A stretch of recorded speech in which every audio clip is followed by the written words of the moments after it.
Let's go ahead. Okay. I'll start with the opening question, Coach. If you can please just give us a brief analysis of the match from your perspective. Yeah, we had a good start to the game, I felt. Applied ourselves the way we really wanted to apply ourselves tactically.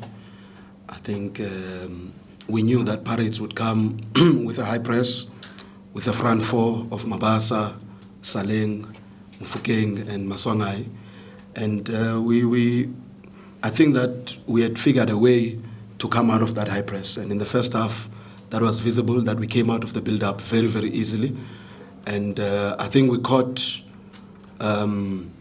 Pirates unaware or not prepared for the movements that we made. I think in the first few minutes, maybe good build-up, good progression in midfield, let down in the final third a couple of times, couldn't really get the combination, couldn't get the third man run. Snotolo, not his usual self.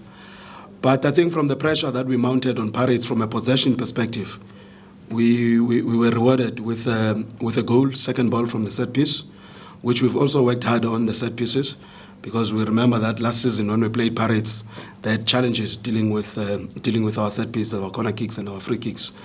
I think after we scored, in the last 20 minutes, we picked up that Pirates had adjusted to bring Van Rooyen in to match the numbers in the midfield from a defensive perspective. We had the problem of Saleng, more a positioning problem from Modise, that we knew that Saleng was always going to drop and look for the ball in behind. And the instruction was to allow him to get the ball fit and rather have him run at us because it's easier to deal with him in that way. But we had that struggle on that side. And in central midfield, we had Andile on that side. And he struggled to help him to cover, to create a 2 versus 1 defensively, because we had Ayako Ngobe as a false winger, cheating on that side so that we could have numerical superiority in central midfield. So you expect Pirates to come back. They've played, I think, 6-7 games, competition games. It's our first one. We haven't had enough games in preseason, so we knew that we were going to lose legs. But we lost Andile Jali just before halftime. Hamstring, he complained of his hamstring, and we just asked him to hold on until halftime. And his substitution really gave us a tactical challenge, because we had to drop Aya into central midfield, and then we brought in an out-and-out winger. And we struggled with the build-up because we could not create the block that we wanted in midfield, because it needed now to come from either Sergio Kamis or Modise, but none of them really went in there. So I think in the second half, it's a question of we lost that continuity in terms of our possession play. I think defensively we were okay, except for the Saleng situation with Modise. We were relatively okay defensively. And second half, the moment we lost Andile, we lost the shape, then Pirates came at us more. And we felt that the substitutions that we made, we were hoping that they would lift the speed of attack, the pressing, but it didn't happen that way, you know. Disappointing to concede in the final minute of the game when you've brought Justice to have 3 centre-backs and then they get across with 3 people free on the far pole. So disappointing goal to concede, but I think it was a brave performance from our team, a very good start. And I think we can only build from this. You know, we know that we've had a tough preseason in terms of not getting competition. But I think the way we play brings out the best in most of the players. And we have a lot of youngsters that we need to introduce slowly. So, yeah, good game. We take the loss on the chin. We know what we need to go and do. We're struggling at the moment with a little bit of depth in certain positions. But it's not excuses. I think we played well enough to maybe even try and wrap the game up in the first half. But I think what showed in the second half was a lack of match fitness. And then we just had to absorb, and it's always going to be difficult. We'll now open for questions from the floor. As per normal, we've got a roving mic. Please identify yourself as well as the media company represented prior to asking a question. Are there any questions?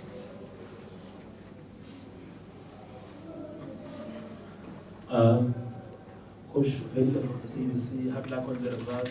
And just on Andile Jali, besides the goal, I was just observing him how he was directing play, and obviously he was always going to lose the legs to the distribution. But just tell us how he's been in the dressing room and the influence that he has in this team.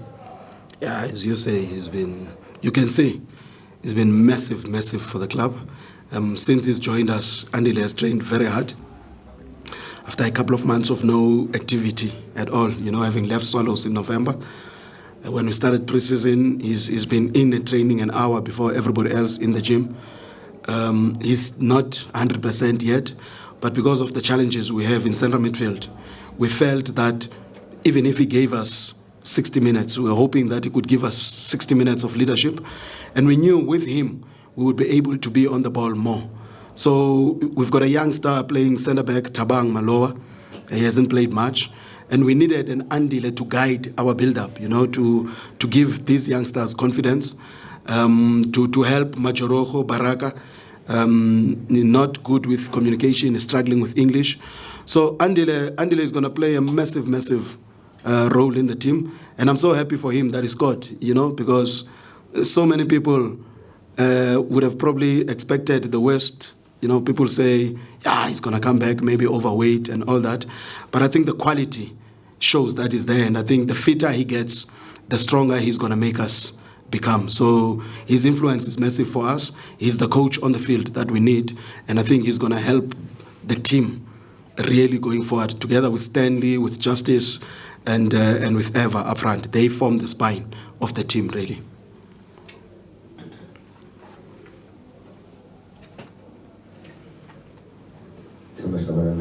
Sports coach, had luck on the result. A young Teto, he came in and he had some, threatening runs. Just tell us, how have you dealt with him, having, left TS Galaxy, coming through to you, dealing with this young man? What is his attitude like towards the squad, towards the team, and towards his own game? Because some of us were told that he's not sure about what he's doing. He's a good player, but he doesn't put his effort. Well, Teto went from TX Galaxy to Livingston in Scotland. He was unable to play in Scotland because of work permit issues. So he had a lot of training there, not really games. We brought him. He was offered to us also to be able to give him game time.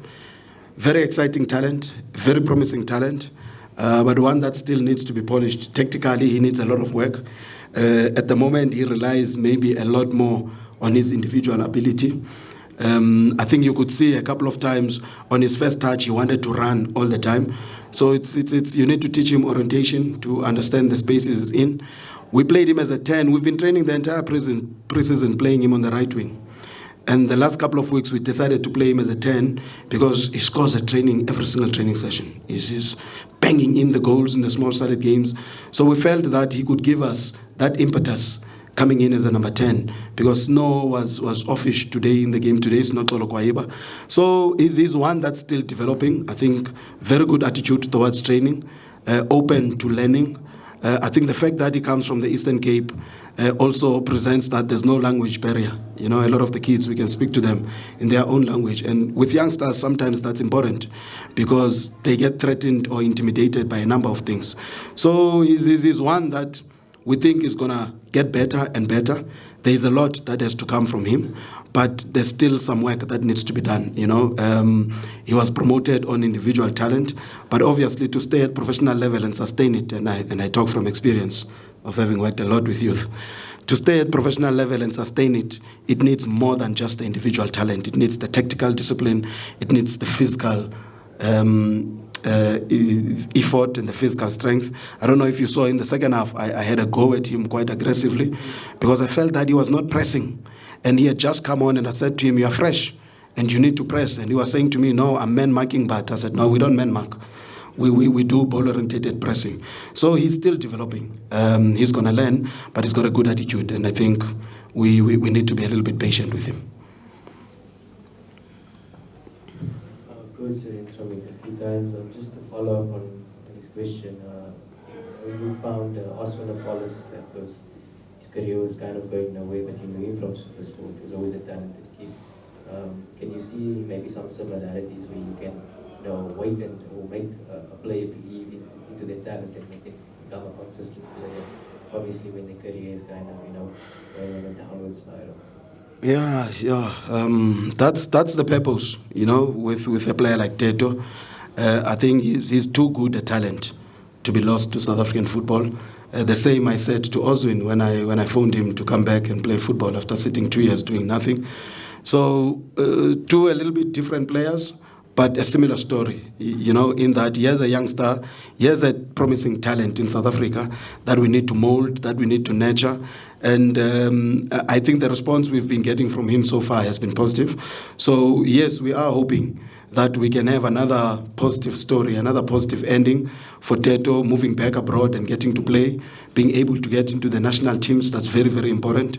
And his attitude has been positive. And I think there's a few in the team that we need to do that. Azola Matrose, he came to Pirates, didn't have the best of times. We've got this youngster that came on, Tolani Sitole from Pretoria Kelly's the left winger. You can see the athleticism in him. So there's quite a few youngsters. Giovanni Philander from Cape Town, ABC Motsipe team. There's a few youngsters that we need to develop to that level. Hopefully, we make examples about Oswin. I make examples about Ronwen. And hopefully these stories will sink into them. But so far, the response from them has been positive. And I'm hopeful and I'm very confident that with the way we are going, we're going to see much better of these youngsters. And they will be probably close to the level, if not the same level, of what Oswin is delivering for Polokwane City and Bafana Bafana. We'll take the final two questions.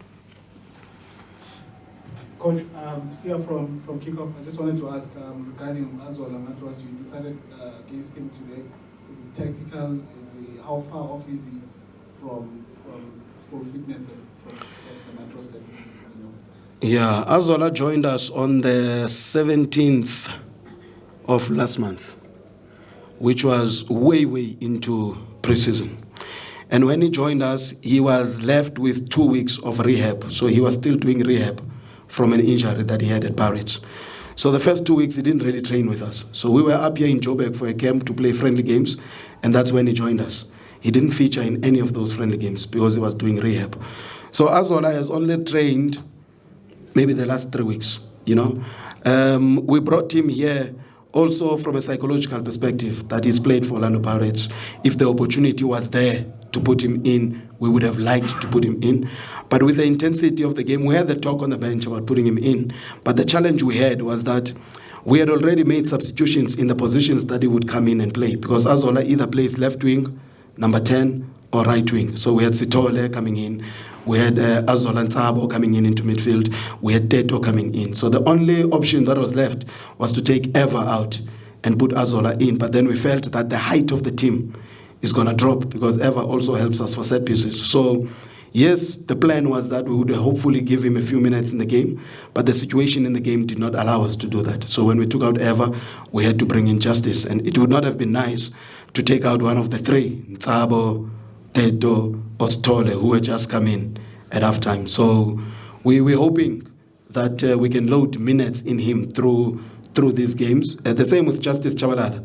He had chickenpox during preseason, missed the camp, didn't play any competitive game in the preseason, and that's the reason he started on the bench, because we felt that he didn't have the sharpness. But with Azola, he's in the plans of the team going forward, and he's definitely going to feature more. But he needs a little bit of time and fitness because he joined us late. Final question. Sucha from Soweto. Coach, next up is Richard's playing home. Will you be maybe tempted to take anything going to the game after the loss today? Well, first we have to see if Andile is available for that game, Jali, with his hamstring injury. But also we've got Spepelo Baloni that had to sit out the game today because he's come on loan from Orlando Pirates. So he becomes available. We've got a few youngsters that are going to join us. Sfiso Mazibuko, that's going to join us in East London, Samgelo Jali. So we have to assess the players tonight and tomorrow. We're traveling tomorrow straight to East London. And then I think on Friday, there will be 1 or 2 changes definitely in the team. We've already had that discussion because there's too many games to play. We've got 4 games in 10 days. And Chippa having not had competitive preseason games, if we play the same lineup in these 4 games, we're not going to last in every single game. So we are going to need to refresh. Tactically, probably also, we're going to change a little bit. Today, the tactics were for Orlando Pirates in a 4-3-3 system. Richards Bay play 4-3-3, but drop into a 4-4-2 Diamond in defending. So it's a different kettle of fish, a different quality of players also, and they've also only played 1 game. So there will be a few changes. Charlie, we have to assess. Not Lolo, we have to assess. But Baloni will definitely come into the squad, into the team to feature on Saturday.